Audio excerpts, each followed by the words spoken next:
Hi అండి. అందరికీ నమస్కారం. ఆగస్టు 8 శుక్రవారం వరలక్ష్మి వ్రతంలోపు ఇంట్లోకి ఇవి తెచ్చుకుంటే చాలు. ఇక లక్ష్మీదేవి ఇంట్లో తిష్ట వేసుకొని కూర్చుంటుంది. ఆగస్టు 8వ తారీఖు శుక్రవారం రోజున పౌర్ణమి కంటే ముందు వచ్చే ఈ వరలక్ష్మి వ్రతం రోజు లేదా వరలక్ష్మి వ్రతంలోపు ఇంట్లోకి ఈ 3 వస్తువుల్లో నుండి ఏ ఒక్క వస్తువును తెచ్చుకున్నా మీ జన్మ ధన్యమవుతుంది. సిరులను ఇచ్చే వరాల వర్షాన్ని కురిపించే వరలక్ష్మీదేవి యొక్క అనుగ్రహాన్ని తప్పకుండా పొందుతారు. శ్రావణ మాసంలో వచ్చే ఈ వరలక్ష్మి వ్రతానికి చాలా ప్రత్యేకత ఉంటుంది. వరలక్ష్మి వ్రతం రోజున ప్రతి స్త్రీ కూడా వరలక్ష్మీదేవిని పూజిస్తూ ఉంటారు.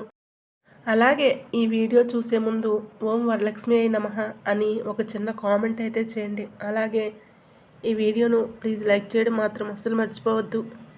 ఈ నెల 8న శ్రావణ శుక్రవారం రోజున ఎవరి స్తోమతను బట్టి వారు వ్రతాలను పూజలను చేసి ముత్తైదువులను పిలిచి వాయనాలను అందిస్తూ ఉంటారు. అయితే ఈ వరలక్ష్మి వ్రతం పూజలో తప్పకుండా ఉండవలసిన కొన్ని వస్తువులను ఇంట్లోకి తెచ్చిపెట్టుకోవాలి. వరలక్ష్మి వ్రతం అంటే లక్ష్మీదేవికి చాలా ఇష్టం. ఈ వరలక్ష్మి వ్రతం పూజల్లో అంటే ఈ వ్రతంలో ఈ వస్తువులను పెట్టడం వలన లక్ష్మీదేవి తప్పకుండా కరుణిస్తుంది. ఖచ్చితంగా మీ పూజకి సంపూర్ణ ఫలితం అనేది వస్తుంది. వరలక్ష్మి వ్రతం శుక్రవారంతో కలిసి వస్తుంది కాబట్టి ఇది ఎంతో పవిత్రమైనటువంటిది. ఈ వరలక్ష్మి వ్రతం రోజున ప్రతి ఆడవారు కూడా సూర్యోదయం కంటే ముందుగానే నిద్ర లేవాలి. అంటే సూర్యుడు ఉదయించక ముందే నిద్ర లేవాలి.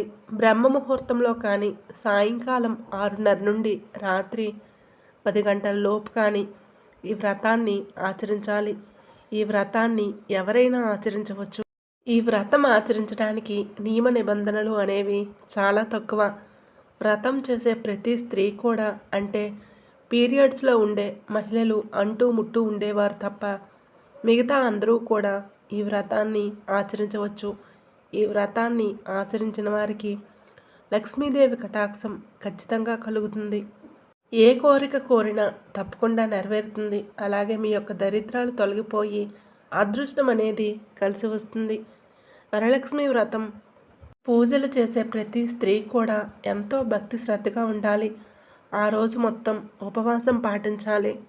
అలాగే చాలామంది ఈ వ్రతం అంటే ఖర్చుతో కూడుకొని ఉంటుందేమో, ఈ వ్రతాన్ని మనం చేయలేమేమో అని భావిస్తూ ఉంటారు. కాకపోతే ఈ వ్రతాన్ని సాంప్రదాయంగా చాలా సింపుల్గా మీకు ఉన్న దాంట్లోనే భక్తి శ్రద్ధలతో కూడా ఆచరించవచ్చు. అయితే మనం తాంబూలంలో కూడా మన స్తోమతకు తగినట్లు వాయనం ఇవ్వవచ్చు.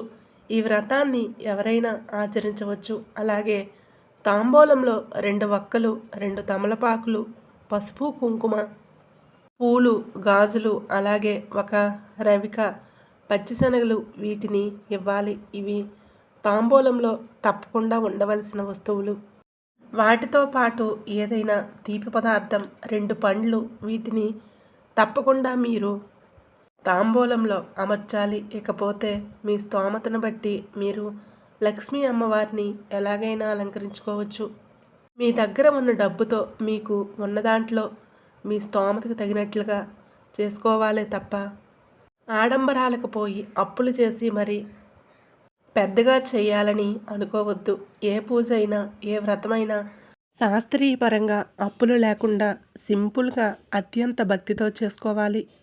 అప్పుడే ఆ పూజకి వ్రతానికి ఫలితం అనేది అధికంగా ఉంటుంది. ఇలా వరలక్ష్మి వ్రతాన్ని ఆచరించడం వలన మీకున్న దరిద్రం మొత్తం కూడా తొలగిపోయి అదృష్టం అనేది కలిసి వస్తుంది. వరలక్ష్మి వ్రతం పూజ అయ్యే వరకు ఏమీ కూడా తినకూడదు. ముఖ్యంగా ఈ వరలక్ష్మి వ్రతం రోజున ఉపవాసం పాటించాలి. దాంతోపాటు ఉల్లి వంటివి అస్సలు తీసుకోకూడదు. లక్ష్మీదేవికి ఇష్టమైనటువంటి తీపి పదార్థాలు కానీ లేదా అమ్మవారికి పెట్టే నైవేద్యాలు కానీ మీకు ఎన్నైతే చేసే ఓపిక ఉంటుందో అంతవరకు చేసినా పర్వాలేదు. 9 రకాలు చేయాలి, 5 రకాలు చేయాలి అన్నట్లు కాకుండా అమ్మవారికి మీరు మనస్ఫూర్తిగా 5 రకాల వంటలు చేసినా లేదా 3 రకాల వంటలు చేసినా పర్వాలేదు. ఆ వంటల్లో ముఖ్యంగా శనగలు, అలాగే పులిహోర మరియు పాయసం ఈ 3 ఉన్నా సరిపోతుంది. ఇలా చేసినా చాలు. లేదా పులిహోర, శనగలను పెట్టి ఇక ఏదైనా తీపి పదార్థాన్ని పెట్టినా సరిపోతుంది. ఈ విధంగా అమ్మవారి పూజను తప్పకుండా చేసుకోవాలి. ముఖ్యంగా అమ్మవారి పూజలను మీరు చేసే ముందు ఇంట్లో కొన్ని నియమ నిష్టలు పాటించాలి. అవి ఏమిటంటే కనుక వరలక్ష్మి వ్రతం చేసే రోజు ఉదయాన్నే నిద్ర లేవాలి. సూర్యుడు ఉదయించకముందు బ్రహ్మ ముహూర్తంలో నిద్రలేచి ఇల్లు వాకిలి శుభ్రం చేసుకొని వాకిట్లో అందమైన ముగ్గులను పెట్టుకొని తర్వాత శుచిగా తలకు స్నానం ఆచరించాలి. లక్ష్మీదేవి ముగ్గులంటే లక్ష్మీదేవికి చాలా ఇష్టం కాబట్టి తప్పకుండా వాకిట్లో ముగ్గులను పెట్టి తర్వాత శుచిగా స్నానం ఆచరించాలి. గుమ్మానికి ఇరువైపులా కూడా అష్టదళ పద్మ ముగ్గులను వేయాలి.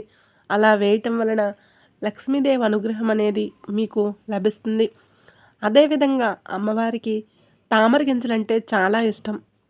అలాగే ఈ శ్రావణ శుక్రవారం వరలక్ష్మి వ్రతం ఈరోజు ఆకుపచ్చ రంగు లేదా ఎరుపు రంగు ఉతికిన శుభ్రమైన దుస్తులను ధరించాలి. చినుగులు ఉండే దుస్తులను అస్సలు ధరించకూడదు.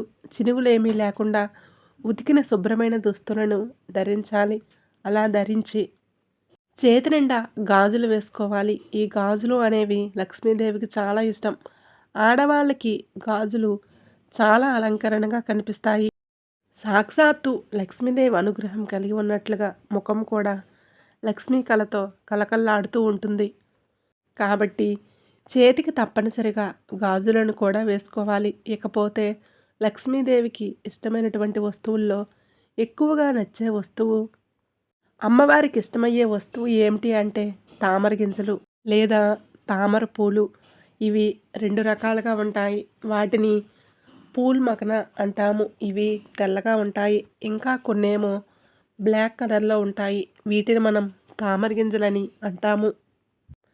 ఈ రెండింటిలో నుంచి ఏదైనా ఒకటి లక్ష్మీదేవి పూజలో తప్పనిసరిగా పెట్టాలి. అలాగే మీకు దొరికితే లక్ష్మీదేవికి అత్యంత ప్రీతికరమైనటువంటి కమలం పూలు కానీ తామర పూలు కానీ అమ్మవారికి పెట్టాలి.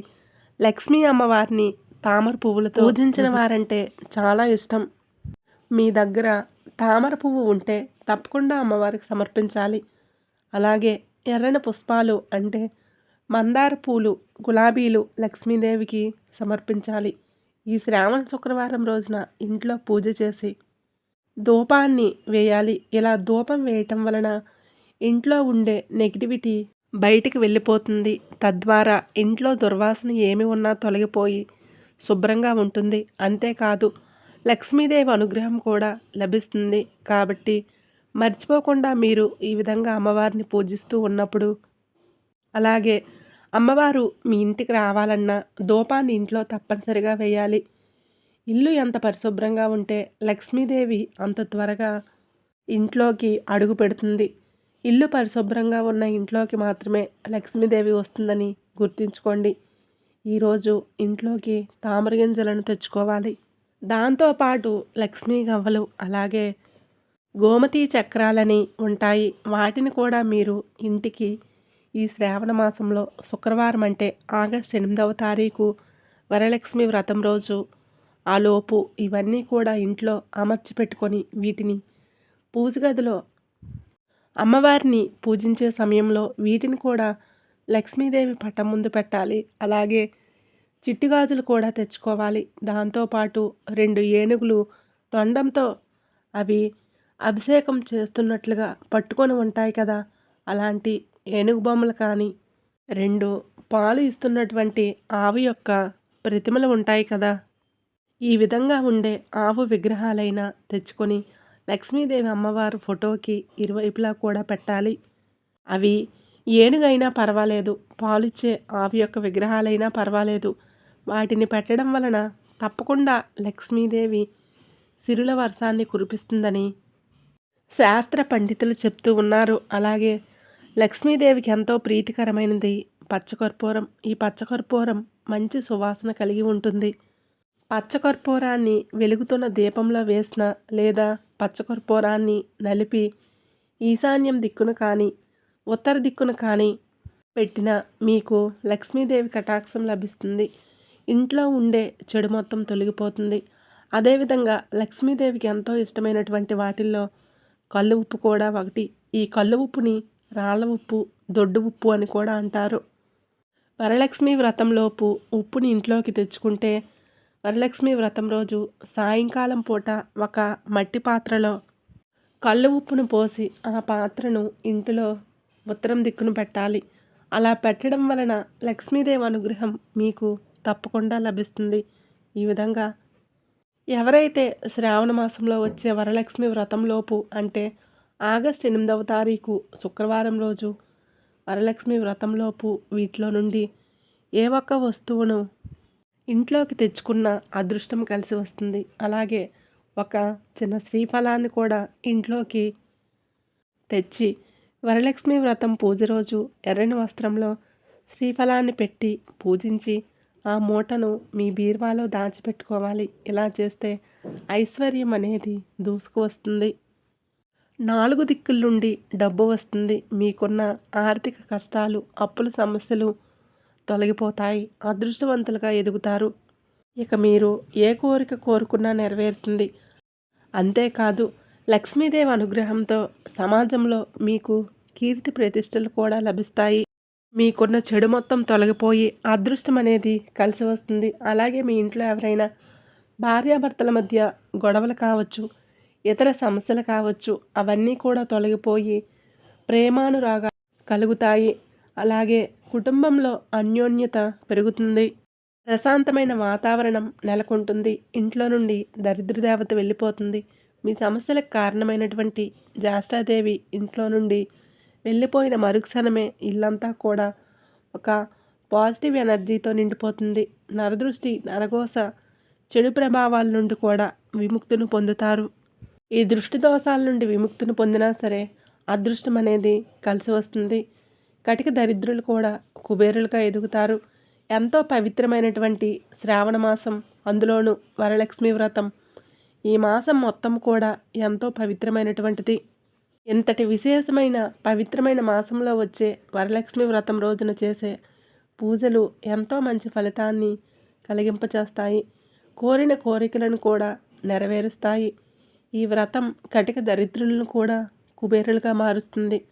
కాబట్టి వీలు ఉన్నవారు, తోచిన వారు మీ స్తోమతను బట్టి భక్తితో మీరు ఏ విధంగా పూజను ఆచరించినా మంచి ఫలితం అనేది తప్పకుండా లభిస్తుంది. వరలక్ష్మి వ్రతం రోజున ఎవరైనా సరే అమ్మవారిని ఏ విధంగా పూజించినా భక్తి శ్రద్ధలతో పూజించాలి. మనం అమ్మవారికి ఎంత కాస్ట్లీ దుస్తులను పెడుతున్నాము, ఎంత ఆడంబరంగా పూజలు చేస్తున్నాము అన్నది కాదు, ఎంత భక్తితో మీకు ఉన్న దాంట్లో అమ్మవారిని ఏ విధంగా పూజిస్తున్నాము అనేదే చాలా ముఖ్యం. కాబట్టి వరలక్ష్మి వ్రతం రోజు కానీ, వరలక్ష్మి వ్రతం లోపు కానీ ఇప్పుడు మేము చెప్పే విధంగా ఈ వస్తువులను తెచ్చుకొని లక్ష్మీదేవి పటం ముందు పెట్టి పూజించండి. అలాగే ఈ మాసంలో ఆడవారి చేతికి చక్కగా మంచి గాజులను వేసుకోవాలి. అలా వేసుకోవడం వలన లక్ష్మీదేవి అనుగ్రహం తప్పకుండా మీకు లభిస్తుంది. ఐశ్వర్యవంతులుగా ఎదుగుతారు. మీ యొక్క దరిద్రాల నుండి విముక్తిని పొంది, కష్టాల నుండి విముక్తిని పొంది ఆరోగ్యంగా ఉండగలుగుతారు. ఈ వరలక్ష్మి వ్రతంలోపు కళ్ళు ఉప్పును కూడా మర్చిపోకుండా ఇంట్లోకి తెచ్చుకోండి. అలానే చిన్న గాజులు, తామర గింజలు, శ్రీఫలం, లక్ష్మీ గవ్వలు, గోమతి చక్రాలను ఇంటికి తెచ్చుకోవాలి. అలాగే పచ్చకర్పూరం, వీటిని ఇంట్లోకి తెచ్చుకొని అమ్మవారి పటం ముందు పెట్టి పూజించాలి. అలాగే ఏనుగు బొమ్మలను కూడా తెచ్చుకొని వరలక్ష్మి వ్రతం పూజలో ఉపయోగించాలి. అలా తెచ్చి పటానికి ఇరువైపులా వాటిని పెట్టి పూజించాలి. ఇలా చేస్తే లక్ష్మీదేవి చాలా సంతోషిస్తుంది. కలశాన్ని కూడా చాలా సింపుల్గా రాగి చెంబులో మీకు వచ్చిన విధంగా పెట్టి పూజించాలి. ఇలా చేయటం వలన లక్ష్మీదేవి అనుగ్రహం లభిస్తుంది. ఏ పూజ చేసినా ఆడంబరం లేకుండా ప్రశాంతంగా, మనశ్శాంతితో, భక్తిగా, నిర్మలమైన మనసుతో అమ్మవారికి పూజ చేయాలి. అప్పుడు ఆ పూజకి సంపూర్ణ ఫలితం లభిస్తుంది. తెలుసుకున్నారు కదండి, ఎంతో శక్తివంతమైన ఈ యొక్క శ్రావణ మాసంలో వచ్చే 8వ తారీఖు శుక్రవారం రోజున వరలక్ష్మి వ్రతాన్ని ఏ విధంగా చేయాలో అని. వీడియో నచ్చితే ప్లీజ్ తప్పకుండా లైక్ చేసి మీ ఫ్రెండ్స్ అండ్ ఫ్యామిలీ మెంబర్స్కి షేర్ చేయండి. అలాగే మరిన్ని కొత్త వీడియోస్ మీకు వెంటనే చేరాలంటే మన ఛానల్ని తప్పకుండా సబ్స్క్రైబ్ చేసుకొని పక్కనే ఉండేటటువంటి బెల్ ఐకాన్ని ప్రెస్ చేయండి.